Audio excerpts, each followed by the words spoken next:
Want to get back to our big story here this Friday morning. Continuing coverage on the mass shooting that happened at a Collierville Kroger. Take a look here at the map on the screen because there are two Kroger stores in Collierville. This shooting happened at the location on New Byhalia Road and Poplar Avenue. You can see that on the map here. The shooter killed one person and injured 12 others. Collierville police confirmed the shooter was someone who worked inside the store who had been fired that morning and then returned around 1:30 in the afternoon and started shooting. Police say the gunman died from a self-inflicted gunshot wound. As of our last check-in with Regional 1, the hospital had 9 patients from that shooting, 4 in critical condition, 5 in non-critical condition. In just hours, we expect to hear from Collierville police. They're supposed to have another news conference at 10 a.m. updating us on their progress in the investigation about what exactly went down inside that store. Our Jalyn Souchek is live starting our team coverage this morning with a look at the scene now, and she's tracking the day ahead. Jalyn, good morning. You live here in Memphis?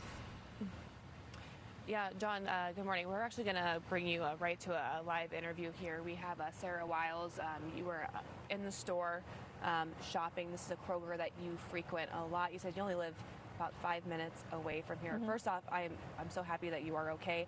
I know emotionally you're not going to be okay after what you experienced. If you can walk us through what brought you to the store and kind of the events that unfolded yesterday.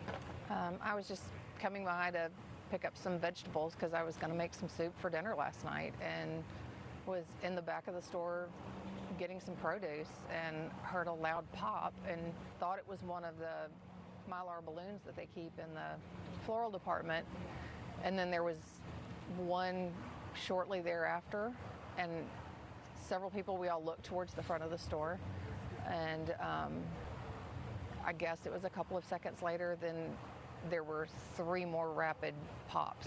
And at that point, I realized it was not a balloon. It wasn't balloons. It wasn't somebody dropping something, that it was gunfire. So I grabbed my purse out of the shopping cart and started running and ran to the meat department where one of the Kroger employees started trying to guide people to the back hallway where the stock is to get us out of the way and out of harm's way. And ran into 2 other women, and the 3 of us started running together, and we got to an area where we could get ourselves kind of hidden, and we hid out there until we finally heard the police officers at that point were walking calmly through the store. I'm assuming things had already been kind of resolved by that point.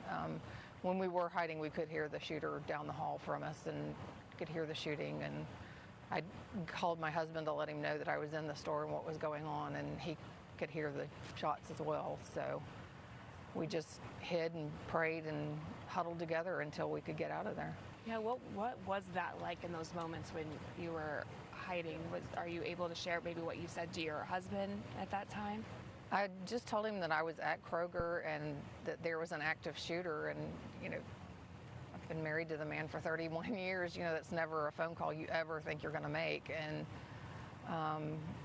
he had me repeat it, and he started telling me, run and get out of the store. And I told him I didn't know where the shooter was and that I was hiding. And then he got quiet and I got quiet because we could hear the shooter. And at some point, one of us ended the phone call. I don't know who did. And because he was eventually came up here after, things had, the gunshots and things had stopped. Yeah. So, and you are a trained nurse. When you were finally able to get out to a safer location, can you walk through what happened next? I just kind of went into that nurse mode, that when I saw people were injured and the first responders, the paramedics that were from Collierville and Germantown, and I think Shelby County was already here at that point. They were tending to everybody, and I just said, what do you need me to do? And they just said, we'll let you know. And so several of the people they had already treated, I just kind of went back to them and checked on them and made sure they were okay and still stable.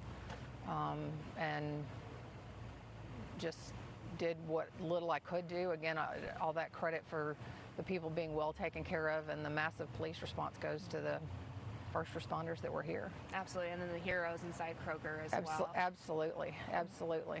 We know Collierville is a tight-knit community here. What is your message as this next day begins?